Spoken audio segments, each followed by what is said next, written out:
আসসালামু আলাইকুম, আইনি পরামর্শে আপনাকে স্বাগত। আজকের আলোচনার বিষয়, আমরা অনেক সময় নগদ টাকার প্রয়োজনে ব্যাংক থেকে ঋণ গ্রহণ করি এবং ঋণ পরিশোধে ব্যর্থ হলে ব্যাংক আমাদের বিরুদ্ধে বিভিন্ন ধরনের আইনি ব্যবস্থা গ্রহণ করে। আজকের আলোচনায় আমি বলবো ব্যাংক থেকে ঋণ নিয়ে ঋণ পরিশোধে ব্যর্থ হলে ব্যাংক কি আইনি ব্যবস্থা গ্রহণ করতে পারে আমাদের বিরুদ্ধে এবং তা থেকে আমাদের পরিত্রাণের উপায়। তাই ভিডিওটি না টেনে শেষ পর্যন্ত দেখার অনুরোধ করব।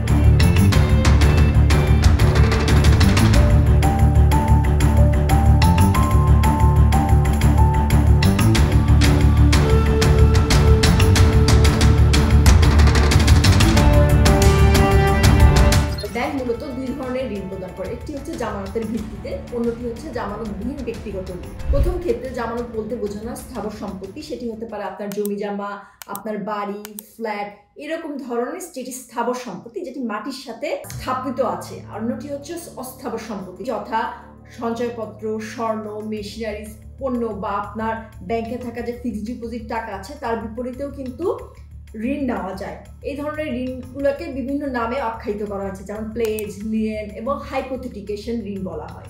দ্বিতীয় ক্ষেত্রে সাধারণত কোনো স্থাবর বা অস্থাবর সম্পত্তি বন্ধক রাখতে হয় না, সেটিকে আমরা পার্সোনাল লোন বা ব্যক্তিগত ঋণ বলে থাকি। সেসব ক্ষেত্রে এক বা একাধিক জামিনদারের প্রয়োজন হয়।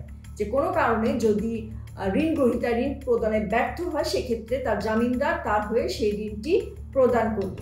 সকল ঋণ ও অগ্রিমকে শ্রেণীবিন্যাসের উদ্দেশ্যে 4টি বিভাগে ভাগ করা হবে, যথা ক কন্টিনিউয়াস লোন, খ ডিমান্ড লোন, ঘ ফিক্সড টার্ম লোন এবং ঘ শর্ট টার্ম এগ্রিকালচারাল ক্রেডিট। সাধারণত কোনো ঋণ গ্রহীতা যদি 12 মাস যাবত বা 12 মাসের বেশি সময় পর্যন্ত ঋণ পরিশোধে ব্যর্থ হয়, সেক্ষেত্রে ব্যাংক তার বিরুদ্ধে ব্যবস্থা গ্রহণ করে। ব্যাংক বা আর্থিক প্রতিষ্ঠান প্রাথমিক স্তরে তাদের কাছে থাকা জামানত হিসেবে রাখা ব্ল্যাঙ্ক চেকগুলোকে চেক ডিজঅনার করিয়ে নেগোশিয়েবল ইনস্ট্রুমেন্টের অ্যাক্টের আন্ডারে মামলা করে থাকে। ব্যাংক বা আর্থিক প্রতিষ্ঠান জামানত হিসেবে রাখা চেক দিয়ে চেক ডিজঅনারে মামলা করতে কোনো বাধা নেই, এই মর্মে আপিল বিভাগের রায় এবং পাল্টা রায় আছে।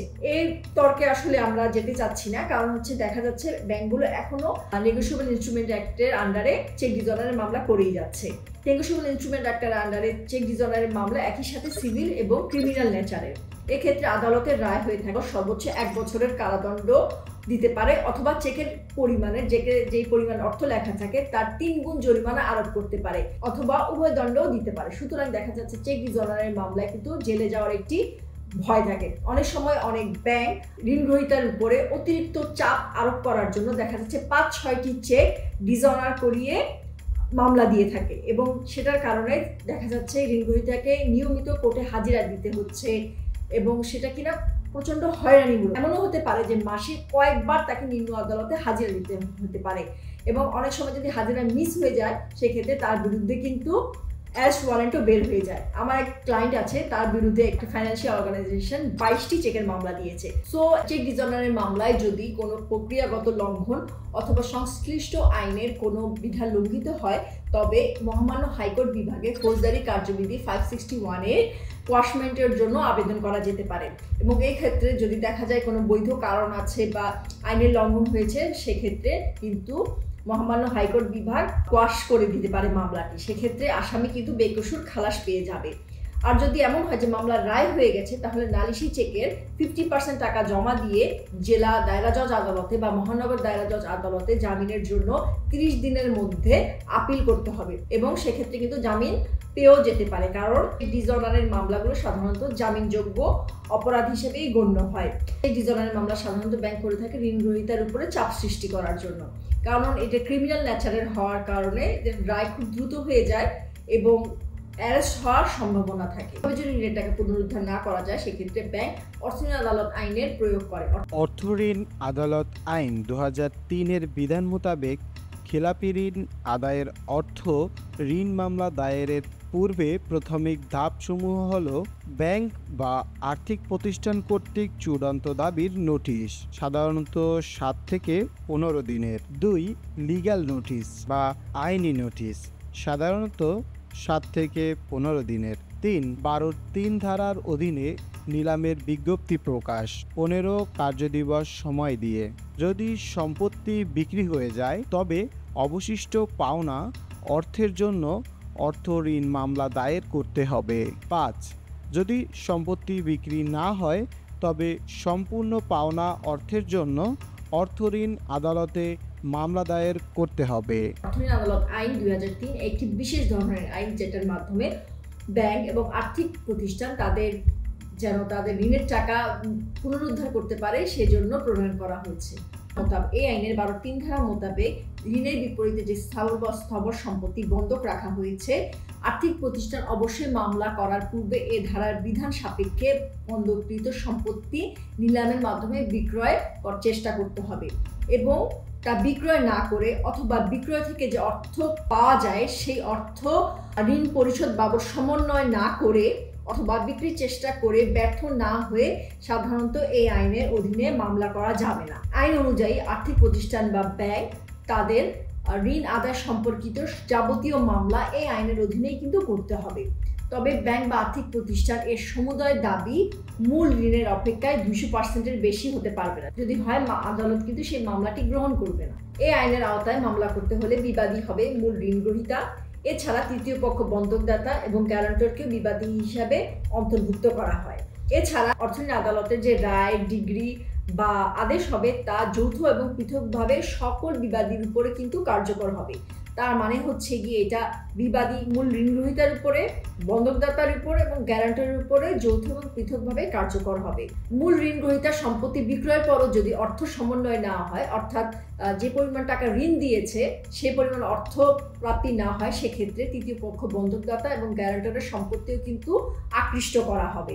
এর তৃতীয় পক্ষ বন্ধকদাতা এবং তৃতীয় পক্ষ গ্যারান্টর যদি অর্থ পরিশোধ করে তাহলে ডিগ্রি তাদের অনুকূলে স্থানান্তরিত হবে এবং তারা মূল ঋণ গ্রহীতার বিরুদ্ধে তা প্রয়োগ করতে পারবে। অনেক সময় এই ধরনের মামলার একতরফা রায় হয়ে যায়, সেক্ষেত্রে বিবাদী রায় হওয়ার 30 দিনের মধ্যে ব্যাংকের দাবিকৃত টাকার 10% টাকা জমা দিয়ে আবেদন করতে পারে এবং এই 10% টাকা তাকে পরবর্তী 15 দিনের মধ্যে পরিশোধ করতে হয় এবং আবেদনটি যদি মঞ্জুর হয় তাহলে এই মামলাটি আবার পুনরায় শুরু হয়।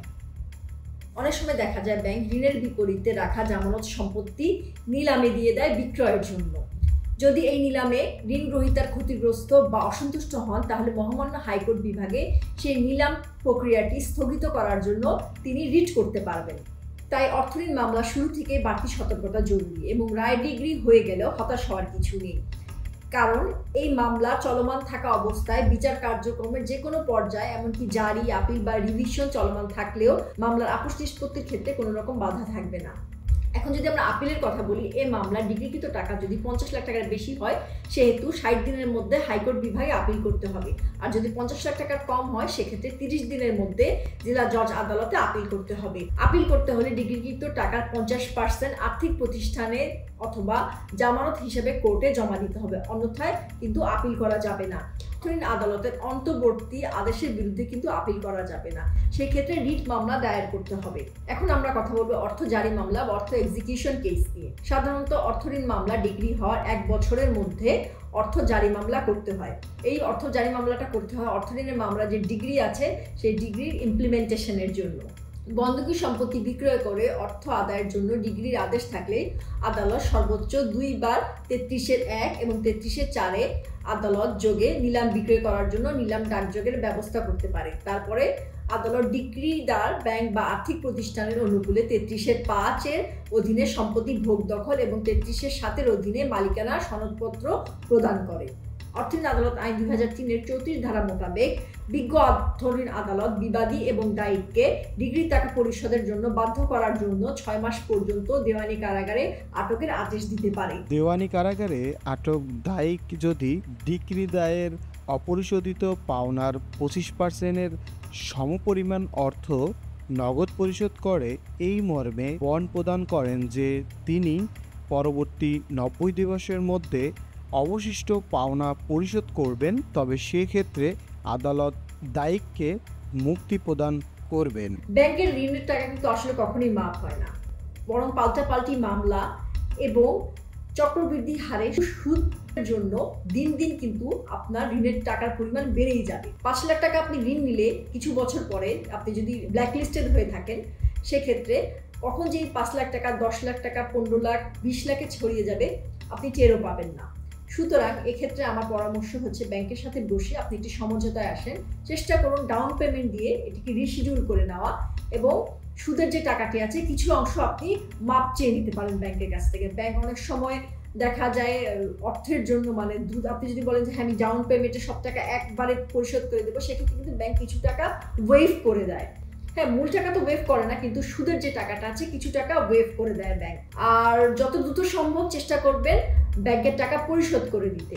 আর রিশিডিউল করলে যে সুবিধাটা হবে সেটা হচ্ছে গিয়ে আপনাকে ডাউন পেমেন্টে রিশিডিউল করলে আপনার ইনস্টলমেন্টগুলো আসবে, তখন আপনার উপরে চক্রবৃদ্ধি হারে যে সুদটা আছে সেটা আর ব্যাংক করবে না। আজকে তাহলে এই পর্যন্তই। এর গুরুত্বপূর্ণ এবং প্রয়োজনীয় আইনি পরামর্শ পেতে চ্যানেলটির সাথে থাকুন। সবাই ভালো থাকবেন, সুস্থ থাকবেন। ধন্যবাদ।